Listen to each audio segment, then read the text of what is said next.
생존 우선순위 서바이벌 프라이어리티 2025년 12월 29일자 진행하도록 하겠습니다. 조금 늦은 시간에 방송을 하게 됐습니다. 1.25 배속을 보시기 바라고요. 구독, 좋아요도 부탁드립니다. 오늘 편집 내용들입니다. 환율 비정상적인 흐름이라고 느낌이 와가지고 제가 네이버 증권 뉴스에서 원 미국 환율을 했더니 1445원으로 떨어졌습니다. 1480원대로 넘으려고 했었는데 하루아침에 내려갔네요. 상대적으로 백행대 이 원화와 이 환율은 923.09원으로서 이 달러보다 더 급격히 떨어졌습니다. 그리고 상대적으로 일본 엔화는 우리나라처럼 이렇게 떨어진 게 아니고 160엔을 향해서 달려가는 식으로 이게 12월 20일 날은 157엔까지 올라갔다 내려갔다가 다시 좀 올라가고 있는 중입니다. 12월 하순 초부터 원달러 환율이 내려가고 있는 중이다. 원화 가치가 상승됐다는 얘기죠. 거시경제 변수는 변하지 않는 상태라고 보는데 국민연금 활용 얘기가 나왔었는가 이런 생각을 저는 해보게 됩니다. 일본 원엔 환율도 마찬가지로 환율이 내려가고 있습니다. 그러나 더 가파르게 내려갔습니다. 원화 가치는 상승하고 엔화 가치는 더 떨어졌다. 일본 엔달러 환율은 내려가지 못하고 역으로 다시 환율 상승 중에 있다. 엔화 가치는 계속 하락 중이란 얘기죠. 저는 전문적인 건 잘 모르겠지만은 국내 달러 수요가 많으면은 환율이 올라가는데 이번에 강제적으로 수요를 줄어들게 한 거 아닌가 그런 진단을 해보는데 일요일 날 이 전문가가 방송을 한 내용이 있어서 좀 봤습니다. 제목은 원화 일병 구하기로 재미있게 붙였네요. 슈카 월드가 한 얘기입니다. 달러 인덱스가 2022년 이후 최저치로 지금 내려가고 있다는 것을 먼저 소개를 하고 다행인 것은 엔화가 같이 머나먼 여행을 떠나고 있다는 것인데 우리 원화가 갑자기 올라섰죠. 엔화는 요거 떨어졌고 자 그동안의 히스토리를 소개를 해주고 있습니다. 11월 24일 정부는 외환시장 안정을 위한 사자협의체 가동 수출기업의 환전 동향과 해외 투자 현황을 점검, 수출기업 달러 내깅, 네이놈, 원 달러를 늦게 환전한다 그런 뜻으로 이해가 됩니다. 내깅, 지연된다는 뜻인데 국세청은 거기다가 편법 외화 부당 유출 등 31일 일개사 대대적 또 세무조사하겠다고 두들기려고 그러고요. 외화 건정성 제도라는 게 있는 거를 알게 됐는데 탄력성 조정을 하겠다. 그리고 외화 부채 부담금을 한시적으로 없애겠다. 이렇게 얘기를 했답니다. 한마디로 달러빚 규제하고 외화 자금의 유출입을 관리하는 것인데 달러빚은 외환위기를 불러올 수 있다는 불안감에서 이런 제도가 생겼다고 소개를 하네요. 달러 의무 보유량을 축소시키고 달러 유입 규제를 완화한다. 은행들은 초과 외화 지준을 이자가 더 높은 해외에서 운영들을 하니까 한시적으로 6개월간 이자 줄 테니 한은에 맡겨라라고 얘기를 했답니다. 증권사 내 이놈 선량한 개인 투자자들에게 고위험 레버리지 해외 투자를 권하고 있었던 것이냐. 달러 수요가 늘어나게끔 증권사 위탁매매 수수료가 연간 쭉 올라가 가지고 현재 2024년도부터 외화 위탁 매매 수수료가 해외 주식 관련 1조가 넘어섰고 지금 2025년 11월 말까지 1조 9,506억 원이나 돈을 벌었다고 하네요.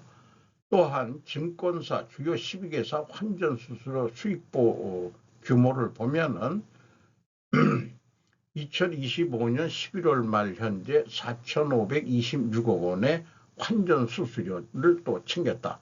이 돈은 다 길 잃은 백성들의 피와 눈물이거늘 이런 식으로 좀 유머스럽게 표현하고 있습니다.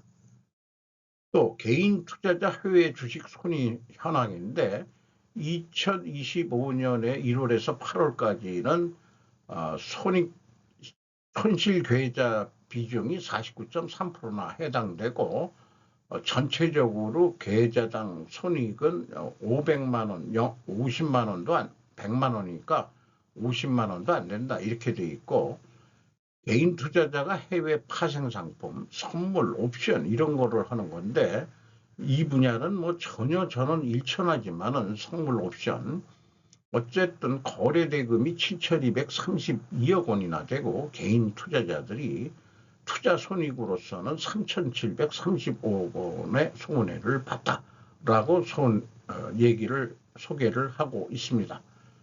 해외 투자 관련 신고 현금성 이벤트 및 광고 등 중단해라. 업계 자정노력, 시장 상황 등을 고려하여 재개 여부 판단 예정. 환율 상승의 원인은 달러 수요가 많은 결과 저는 요거 하나만 보는 거죠. 동시에 국내 주식시장의 매력이 상대적으로 낮다는 인식도 있다고 본답니다. 이게 구윤철 재무장관인가요? 국민연금을 동원해 환율을 방어하겠다는 생각은 추호도 없다고 말은 했었는데 12월 24일 기재부는 서학개미 세제 지원 패키지 발표. 서학개미들이 동학으로 돌았으면은 세금을 안 걷겠다.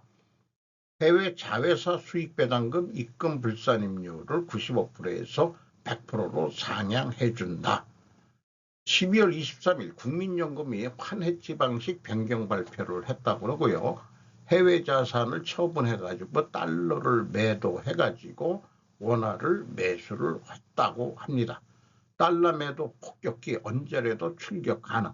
12월 24일은 외환당국은 초강경 구두 개입 발표. 과거는 점잖게 시장 변동성을 주시한다. 시장 쏠림의 가능성을 경계한다. 이런 식으로 표현했는데 이번에 정부의 강력한 의지와 정책 실행 능력을 곧 확인하게 될 것이라고 강력히 얘기했답니다. 그래서 12월 24일 강력한 구두 개입과 함께 1482원에서 바로 1429원까지 53원을 직진 하락을 시켰다고 합니다. 또 대통령실에서는 미국과 통화스와프 같은 대책 없어도 환율 시장은 충분히 안정을 되찾을 수 있을 것. 국민연금과는 650억 달러 통화스와프 연장, 정부는 대미 투자가 마일스톤 기준으로 이루어질 것이며 외환시장의 역량을 충분히 고려할 것이라고 계속 강조하고 있다. 대미 투자 때문에 달러 수요가 지금 많은 것은 아니다. 마일스톤이 있어가지고 뭐 10년인가 장기 투자를 해서 매년 200억 달러 이상은 못한다고 협상을 했었던 게 기억이 납니다. 결국 원화일병 구하기에 어느 정도 성공을 거두며 1440원대로 하락했다. 그래서 이것이 1442원 33전 뭐 절벽 아래로 팍 떨어지듯이 이렇게 며칠간의 그래프는 그려져 있는데 임시 방편이 아닌 근본적인 금쪽이 치료법도 병행되어야 안정화될 것이라고 얘기를 하는데 6개월이 그 특별 조치들이 계속 갈 거냐, 어떻게 될 거냐에 따라서 환율도 좀 변경될 것 같은데 대한민국의 어떤 그 거시 경제적인 뭐 환율, 금리 뭐 이런 것들을 볼 때는 다시 올라갈 거 아닌가 개인적으로 그런 느낌은 있습니다. 2024년 말 기업들의 결산 시점에 2025년입니다. 오타입니다. 예를 들어 외화 부채는 원화 금액이 줄어들겠죠. 우리 원화 가치가 상승하면 가생 상품의 결과는 언급하기에 선물 옵션 이런 거는 저는 좀 솔직히 잘 모르겠고 영업의 부문에서 비현금 조정액에 영향을 미칠 것으로 보이는데 귀추가 주목됩니다. 2025년도 연말 결산 보고서들을 분석할 때 이런 부분을 비현금 조정액을 좀 보면서 어떤 외화 손실이 얼마나 있고 외화 이익이 환산이익이 얼마나 있는지 그런 점들을 좀 추적해 보고 싶네요. 조금 더 금융 출신이 아니다 보니까 이런 분야가 조금 일천하긴 합니다. 법인세는 단기 순이익에서 결정되므로 대부분은 유리할 것으로 보입니다.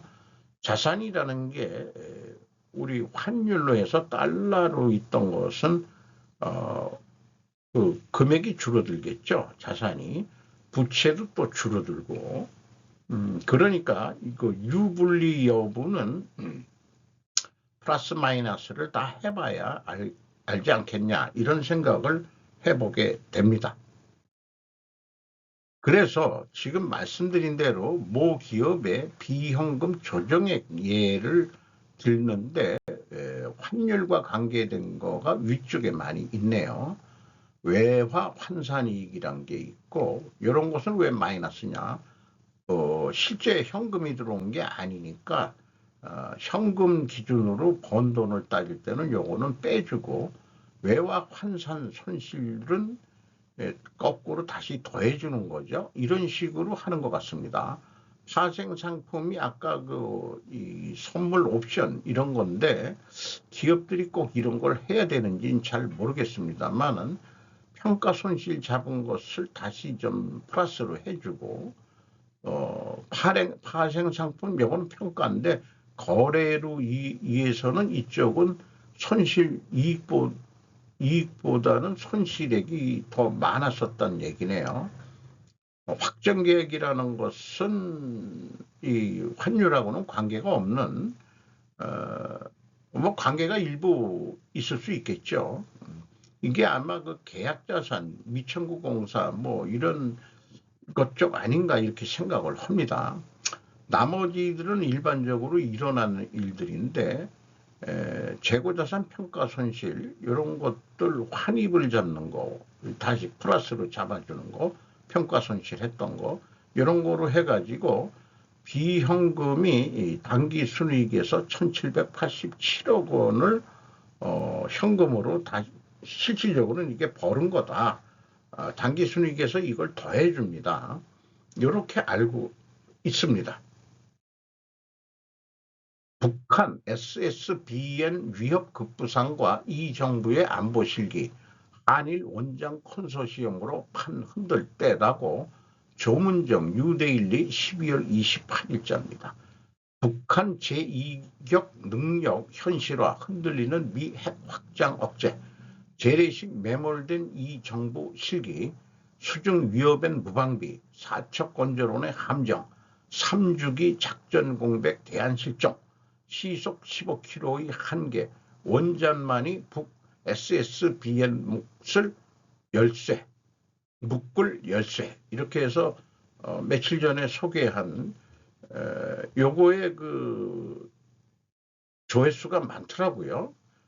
아주 큰 잠수함을 져가지고 이게 핵 잠수함이라는데 얘네들은 핵 농축을 어떻게 했겠지. 핵무기를 하니까 우리나라는 못하고 있지만 원자력 뭐 그런 협정을 들어가 있어가지고 뭐 차원 어쨌든 이런 거를 보면은 뭐 우리나라도 하자는 의견들이 대부분 많죠. 소 제목대로 긴 뉴스였는데 소 제목만 좀 읽어보도록 하겠습니다. 북한 8,700도급 핵동력 잠수함 공개, SSBN급 운용 가능성 시사. 12조 투입 4척 건조의 함정 3직제 장벽에 갇힌 반쪽짜리 억제력, 시속 15km 대 47km, 재래식 잠수함으론 북한 SSBN 추적 불가능하다. 대만 유사시 미 원잠 15척 상실 시나리오, 한반도 해구산 인계점 도달하는 거 아니냐. 한일 원잠 컨소시엄이 돌파구 SMNR 기술로 10년 시차 극복 제언도. 해양안보 전문가인 브렌트 세들로 미국 헤리티지 재단 수석 연구원은 지난 8일 발표한 한국과 일본의 핵 잠수함 건조를 위한 최적의 경로 보고서에서 SMNR은 향후 생산될 KS-3 개량형 모델에 탑재돼 치명성을 증가시키는 방법을 제공한다고 덧붙였답니다.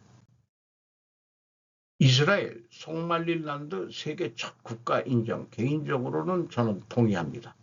나확진, 연합뉴스 12월 28일, 아프리카, 중동, 미국, EU 등 반대, UN 안보리 29일 긴급회의, 가자 주민 강제 이주 밑밥 아니냐, 사실이면 또 다른 전쟁 범죄 논란, 국제사회, 소말리아 주권 침해 국제법 위반 안보 악령량 들며 경악, 소말릴란드가 독립을 선언한 지 30여 년이 지났지만 그동안 이에 대해 다른 어떤 나라도 국가로 승인한 적이 없었고 대외적으로는 소말리아 영토로 받아들여졌다. 그 때문에 이번 이스라엘의 조치로 국가 주권, 영토 보전과 민족 자결을 둘러싸고 이 지역 정세가 더 불안해질 수 있다는 우려도 나온다. 이스라엘의 소말릴란드의 분리독립 지지는 가자 지구에서 팔레스타인 주민을 몰아내려는 계획과 관련이 있다는 관측이 지배적이다. AP통신은 올해 초 이스라엘과 미국 관리들을 인용해 이스라엘이 가자 지구에 있는 팔레스타인을 다른 곳으로 이주시키기 위해 소말릴란드와 접촉했다고 보도한 바 있다. 현재 국제사회에서는 가자 지구에서 팔레스타인 주민을 강제로 이주시키는 행위를 전쟁 범죄, 나아가 인류 최악의 범죄인 제노사이드 집단 말살로 보는 시각이 많다. 그래서 이게 아프리카 에티오피아 동부에 있는 나라인데 요게 나름대로는 홍해하고 가장 가까운 쪽에 있다고 봐야 될 것 같네요. 우리나라도 고려인들이 추방을 소련에 의해서 강제적으로 갔는데 카자흐스탄 거기 가서 코리안 유대인이라고 불려가지고 거기서 잘 사는 사람들이 많다며요. 무슨 어디 무슨 단체가 독립후손 도와주기 이런 거 하는데 쓸데없는 짓들을 그렇게 하고 있는지 모르겠어요. 트럼프, 네타냐후와 29일 가자 2단계 회담, 소말릴란드 인정의 딴지, 김경민 뉴스1 2025년 12월 28일 10시 14분, 미국 플로리다주 마로라고서 오후 3시 30분에 만났다. 하마스 무장해제, 이스라엘군 철수, 국제안정화군 파병 논의. 트럼프 대통령이 재선한 후 5번째 방미다. 29일 오후 일찍 마코 루비오 미국 국무장관을 만난 후 오후 3시 30분 마로라고에서 트럼프 대통령을 만났다. 두 정상은 가자지구 평화구상 2단계를 논의할 계획이다. 이스라엘과 팔레스타인 무장정파 하마스는 10월 20개 항목에 구성된 가자지구 평화구상 1단계에 합의했다. 1단계는 2년간 전쟁 휴전과 인질 석방이 핵심이다. 트럼프 대통령은 회담을 앞두고 네타냐후 총리의 소말릴란드 인정에 제동을 걸며 압박했다. 네타냐후 총리는 이번 결정이 트럼프 대통령의 제안으로 체결된 아브라함 협정 정신에 부합한다고 주장했다. 트럼프, 소말릴란드 아는 사람이 있냐? 이스라엘 국가 승인에 반대. 한영대 헤럴드 경제에서 12월 27일 오후 1시 12분에 앞서서 보도를 했네요. 동맹 이스라엘 행보 제동, 아프리카 연맹 대륙 평화의 위험한 선례. 연해주에서 고려인을 소련이 카자흐스탄으로 강제 이주시켰지만 어쨌든 생존하고 국가 내 고려 유대인으로 불린다. 아래도 망하고 서천한 것으로 되어 있다. 팔레스타인인 강제 이주 새로운 생존의 어떤 장이 아니겠느냐. 뭐 과거 고대사를 보면은 그렇게 쫓겨난 적 많이 있다 이거예요. 도쿄 오사카에서 철저 취재, 중국인 관광객 사라진 거리의 리얼. 12월 28일 주프리 뉴스라고 되어 있네요. 어쨌든 중국인 관광객 도항 자제 뭐 이런 거로 해가지고 쭉 풀어가고 있는데 도쿄 가부키초나 오사카 도톤보리 이런 거를 저는 도쿄 가부키초는 지나갔었는지는 모르지만 그때는 업무적으로 출장을 가가지고 뭐 구경할 길은 없었는데 밤에 무슨 뭔 쇼를 구경시켜준다고 해서 간 데가 거기 아닌가. 오사카 도톤보리는 한번 최 2년 전인가 난생처음 구경해 봤고요. 교토의 아라시야마라고 하는 중국인에게 인기 있는 장소에서 생계를 유지하는 사람들은 현상을 어떻게 받아들이고 있는 것일까? 뭐 이렇게 하면서 관광객이 많이 오는 요거는 돈키호테네요. 이게 도쿄에 있는 거 이런 데서 했는데 많이 줄었다는 얘기인 것 같습니다. 요거는 뭐 일일이 읽어볼 필요는 없을 것 같은데 자료로서 좀 그래도 뭐 나름대로는 좀 정리를 했습니다. 한편 중국인 관광객이 줄어든 만큼 타국으로부터 방일객이 증가했다는 소리도 있답니다. 그리고 중국의 단쟁각이 거의 제로가 된 만큼 대만, 동남아시아 구미 관광객이 늘면서 매출은 거의 변하지 않았습니다. 교토 쪽에서 얘기입니다. 그 이상으로 거리가 조용하고 깨끗해졌어요. 이렇게 또 중국인 말씨들이 그 사성 때문에 중국 발음은 시끄럽게 느껴지죠. 토탈 종합적으로 다카이치 발언의 역량은 메리트가 더 크다고 생각합니다라는 사람도 있는 거네요. 이런 사태에는 처음에 있는 것도 아니니까 충분히 견뎌내겠다. 이런 얘기인 것 같습니다. 비인객실을 채우기 위해서 뭐 여러 가지 영업 활동을 지금 하고 있다. 뭐 이렇게 얘기를 하고 있는데 중국인들은 돈을 잘 썼는데 선술집 주인 입장에서는 지금 돈이 안 된다. 저도 이 선술집이라고 하는 거 선술이라는 게 보통 이제 다치놈이라고 얘기는 놈이라고 많이 얘기하죠. 5천엔 정도면 그냥 5만 원 이상 정도 먹는 거. 소주 한 병 큰 거 시키면은 안주 시키고 그러면은 그 밑에 돈으로도 제 경험으로는 5천엔 정도면은 뭐 그렇게 비싸진 않다 생각을 하고 먹었었는데 상대적으로 어쨌든 또 구매액도 여기에 뭐 이런 게 있네요. 유명 섹스 여배우의 명기를 본던 자위 보조 기구 뭐 이런 것도 중국 애들이 많이 그런 게 있는 모양입니다. 일본에는 4천원에서 5천원짜리 고액품을 대량하는 구입하는 경우가 많았는데 뚝 끊겼다. 이런 얘기가 있네요. 그리고 이번에 춘절 뭐 이런 거에 좀 줄어들지 않겠냐 뭐 이렇게 얘기를 하고 있습니다. 2025년 1분기에 25만 6천행 요 정도 여행 경비를 썼는데 단월이라도 그 경제 효과는 약 2,500억 원에 이른다. 수상의 한 마디가 관광의 현장에 가져오는 역량은 지금부터 본격화할지도 모른다. 이렇게 또 우려는 하고 있습니다. 중국의 경기 내수 진작을 위해서 다카이치 수상의 발언을 중국은 요거를 잘됐다 하고서 계속 이용할 것 같습니다. 일본 여행 자제로 내수 여행을 꾀할 수도 있겠죠. 아니면 한국행은 상대적으로 증가할지도 모르지만 한국은 대만 빼고 대만인들 빼고서는 반중 정서가 요즘 강한 상황이죠. 시끄러운 거 저도 싫습니다.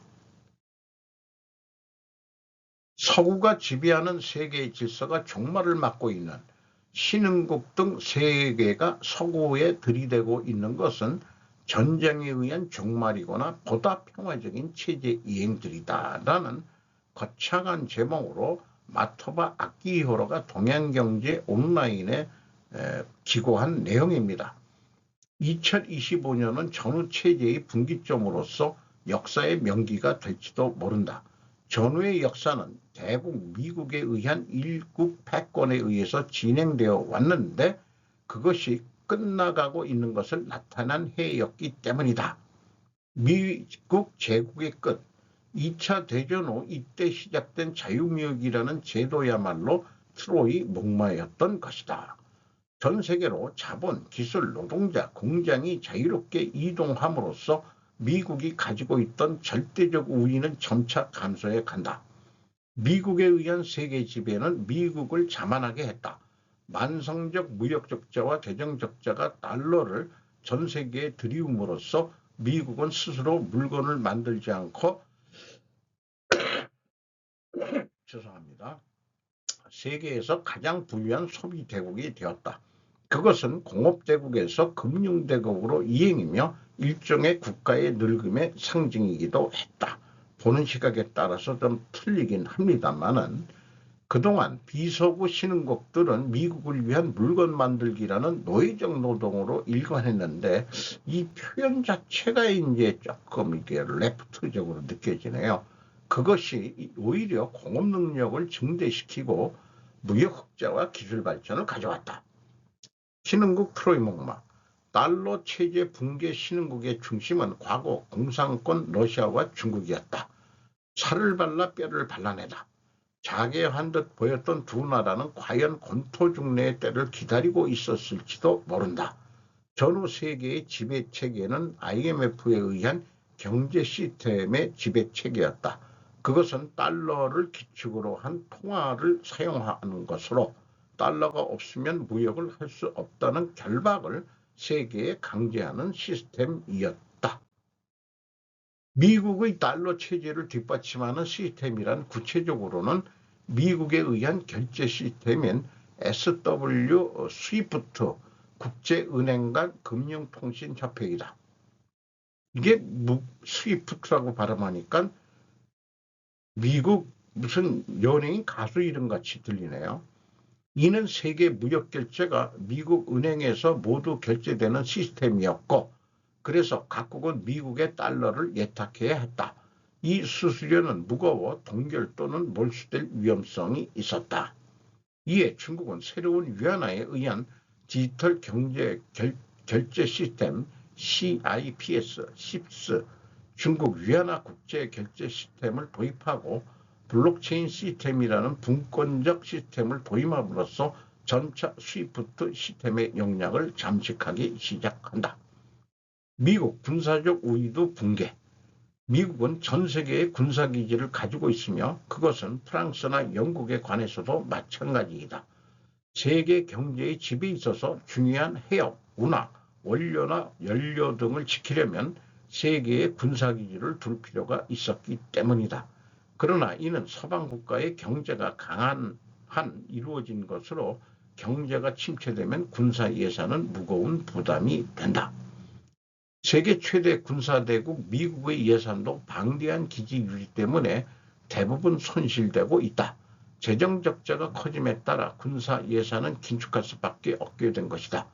그 압박이 무기 개발에도 미치고 있다.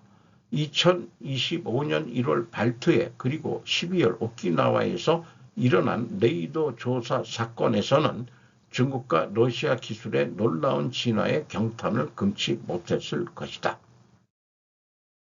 국제연합은 처음부터 중립적인 것이 아니라 서방을 지키기 위해 존재했다고 해도 과언이 아니다.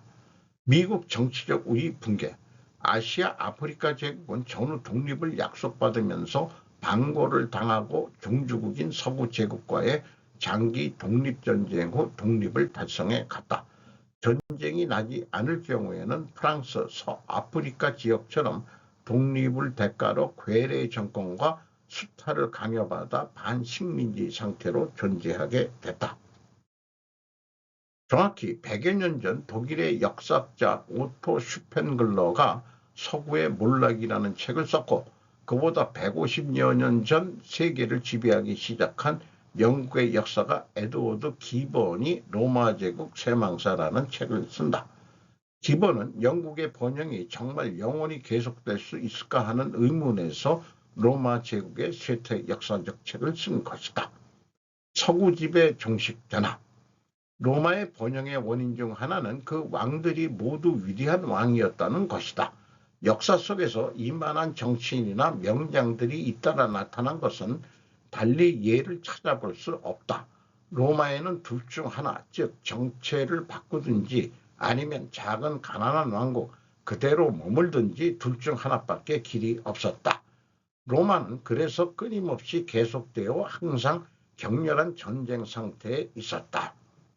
몬테스큐 로마인 성세 원인론 1734년 다나카 하루오 구리타 노부코 옮김. 그에 따르면 로마 쇠퇴의 원인은 영토를 확장하고 거대한 국가가 된 것이다. 그렇다면 서구 사회의 패자인 지금의 미국은 어떨까? 역시 18세기 말 미국의 미래에 대한 불안을 보던 인물이 미국에도 있었다. 그것은 미국 건국의 아버지 중 한 명인 알렉산더 해밀턴.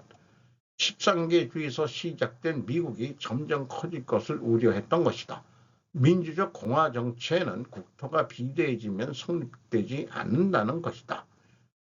해밀턴의 페데라리스트 1788년.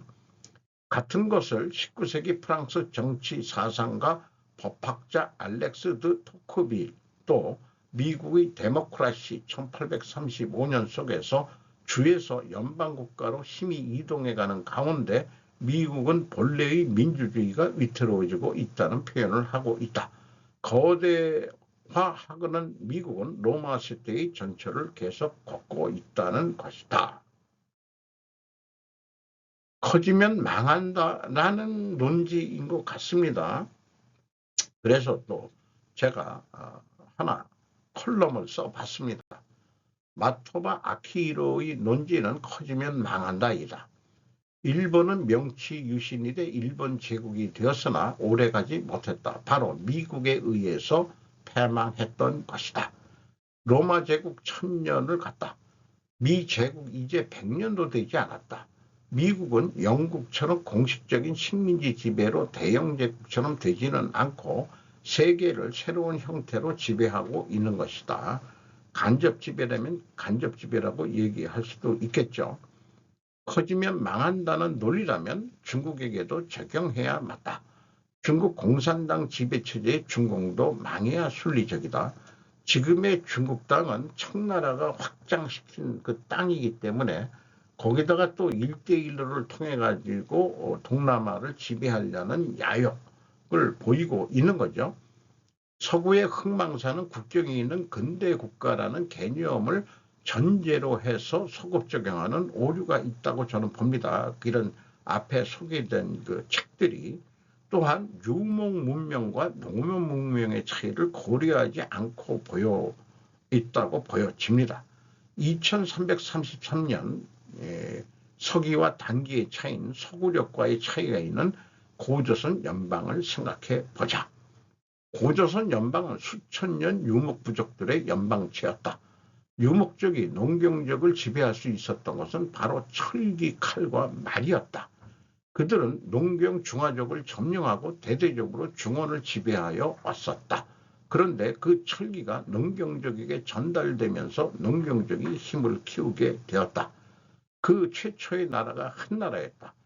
한나라는 유목종족 정벌에 나서기 시작했고 이제 인구 쪽수로도 당할 수는 없게 되었었다. 결과적으로 고조선 연방은 해체되었다. 국경 구분 없이 떠돌아 움직이는 유목 문명에게 국가라는 개념은 없었다. 따라서 제국은 아니었던 것이다. 만약 미국이 연방체로서 쇠퇴한다면 그 전에 러시아 연방과 중화인민공화국도 분명 해체될 것이다. 라고 예견을 전언해 봅니다.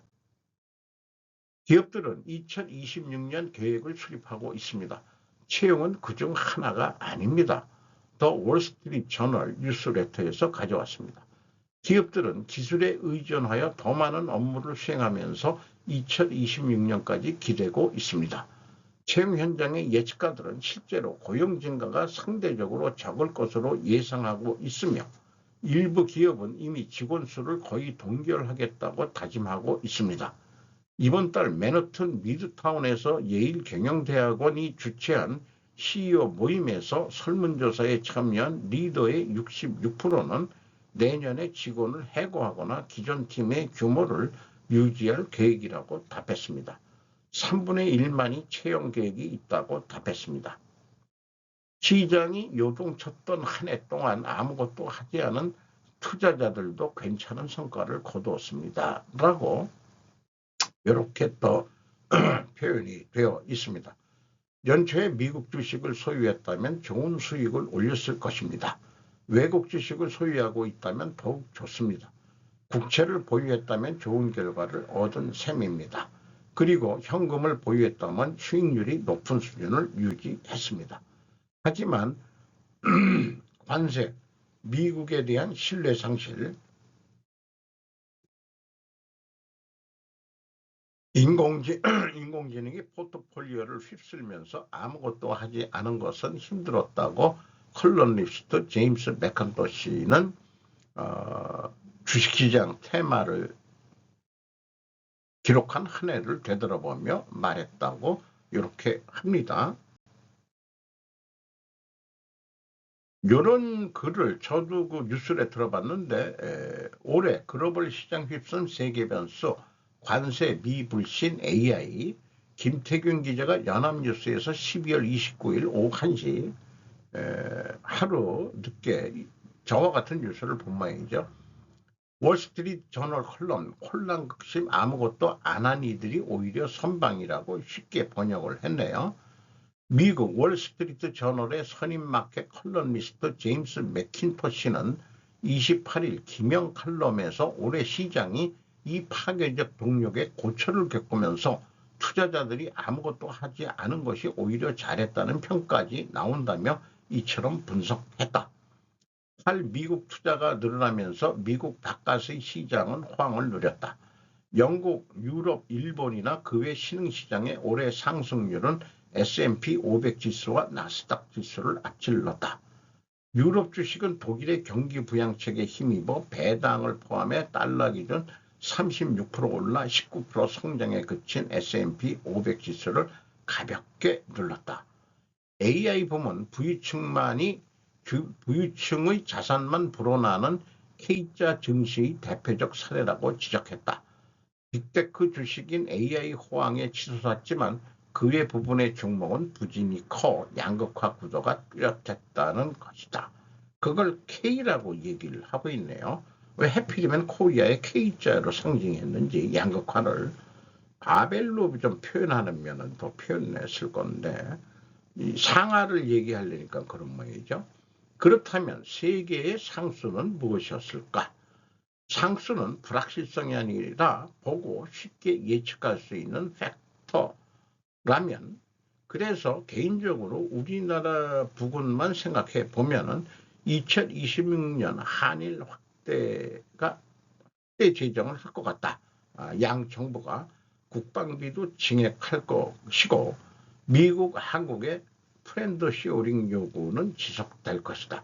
왜냐? 리시어링을 하더라도 젊은 애들이 예를 들어 조선 용접 같은 거 배울 생각을 안 할 수도 있으니까 그렇다고 우리나라도 지금 용접 이런 거 외국인 다 연수시켜가지고 우리나라에서 용접들을 하고 있는데 그러니까 리시어링이 잘 안 되니까 좋은 말로 새로 만들어낸 말이 프렌드 쇼링 하자는 얘기입니다. 지금 정부에서는 미국이 강요해가지고 관세 뭐 이런 거 가지고 뭐 하는데 미국으로서는 이걸 자기 말로는 좋은 말로 만든 것 같아요.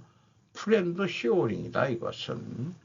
한국 자본 미국에 오세요. 그리고 직접 해서 좀 같이 합시다. 제가 오죽하면은 매국노적인 발언으로 한국이 미국의 주 51번째 주가 자꾸 그런 생각이 들어가나 모르겠어요. 스즈키 문해오 러시아 고위급 인사 면담 북녘 성묘 재개 우크라이나 성전 호소 12월 26일자 거를 가져왔습니다. 지지통신입니다. 러시아를 방문 중인 자민당의 스즈키 문해오 참의원 의원이 26일 모스크바에서 루덴코 외무차관 아시아 담당을 면회했다. 러시아의 우크라이나 침공 등으로 끊어진 쿠릴 열도 원도민의 묘산 재개를 요구해 조기 정전도 재촉한 것 같다. 러시아 외무성에 의하면 루덴코 씨는 우호관계를 유지하는 스즈키 씨 등의 대처의 중요성을 강조, 한편 본격적인 교류 재개에는 일본이 적대적 정치를 포기할 필요가 있다라고 말해 대러 제재의 해제를 요구했다. 스즈키 씨의 방문은 2023-2024년에 이어 침공하에 세 번째로 다카이치 사나이 수상의 취임은 처음, 2023년은 당시 소속하고 있던 일본 유신의 회에 무단으로 도항한 것이 문제시되어 탈당했다. 친러시아적 자세를 고수하며 현지 언론에 우크라이나에 대한 러시아의 승리를 확신한다고 말한 바 있다. 일본 정부는 9월 러시아의 위험 정보를 개정, 도항 중지 공고 레벨 3는 유지하면서 진정으로 부득이한 사정이 있는 경우에 용인했다. 정부는 국회의원이 개인적으로 실시하는 외국 방문에 코멘트는 상한다. 본인이 설명 책임을 진다라고 키하라 미노루 관방장관은 정부 입장에서는 조금 많이 거리를 두는 그런 입장으로 했는데 이렇게 생긴 사람이네요. 2024년 7월 모스크바에 가서 찍은 사진인 것 같습니다. 트럼프 2.0 미로 정상 2개 실무그룹 구성 우크라이나 평화협상 순회 우크라이나 침공 종결 난제남아 미 대통령 젤렌스키와 평화한 협의 푸틴 정전 수용 불가 미국이야말로 소비세 도입을 세수 비율 일본 유럽 밑돈다 전문가 또 정부 폐쇄도 1월 말 예산 소진 불씨 꺼진다. 86조엔 투자 안건 선정 에너지 AI 유력 분야 미일 관세 합의에 의한 투자 안건을 협의한다는 거죠. 86조엔 뭐 국회 의결을 하든지 그런 얘기인 거로 알고 있습니다. 20개 항의 화평안에는 자유경제지역의 설치에는 우크라이나 국회의 특별 승인이나 국민투표가 필요하다고 되어 있다. 젤렌스키가 제안한 거로는 트럼프 씨는 젤렌스키와의 회담에 앞서 푸틴 씨와 전화로 협의, 러시아의 우샤코프 대통령 보좌관에 의하면 미러 정상은 정전이 분쟁을 장기화시킨다고 부정적인 견해를 일치했다. 푸틴 씨는 러시아군이 전국에서 우위에 있다는 인식을 나타내고 있어 침공 종결로 이어질 우려가 있는 정전을 피하고 싶은 생각으로 보여진다. 자, 자유경제지역 이거를 비무장지대라고 한다면 이것을 국민투표가 필요하다? 젤렌스키의 주장인데 우크라이나의 수정평화는 푸틴이 거부할 만하다. 전쟁과 휴전에 국민투표를 해야 한다면 전쟁 자체를 국민 자체가 하는 것이냐라고 질문할 수밖에 없다. 그럼 뭐할로 대통령을 하느냐 이런 얘기죠. 책임지고 향후에 평화니 그거에 대해서 국민이 싫어한다든지 뭐 해가지고 실각이 되든 어쨌든 그 대통령이라는 것이 국가를 총대를 맺는 그 총수 아니에요? 그러면 지가 책임지고 해야지 국민투표 운운하는 것은 책임 회피성이라고 저는 느껴지네요. 머스크가 아니네. 올해의 테크업계 인물로 꼽힌 이 노장 81세 김성민 조선비즈 12월 29일 13시 26분 레리 앨리슨 오라클 회장이 81세인데 그렇게 보이지가 않습니다. 허리가 굽은 것도 없고요. 키도 크고 그냥 사진만 가져왔습니다. 이거는 레리 앨리슨 오라클 회장은 또 AI 버블론의 중심인물로 부각됐다.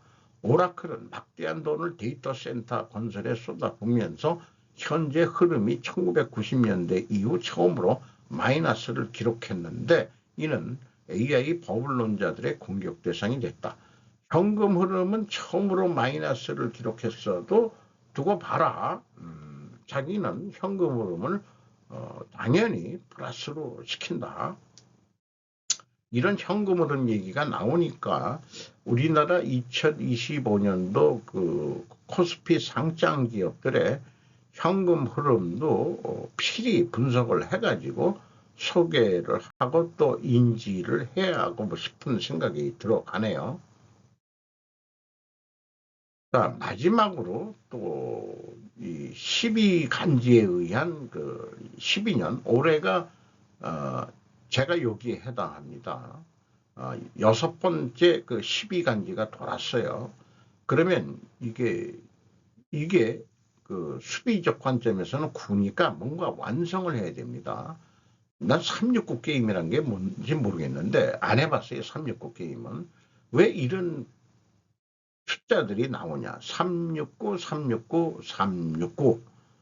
이 9회차까지 갈기는 어려울 것 같아요. 벌써 요거니까 여기 어디까지는 갈 것 같은데 두고 봐야죠.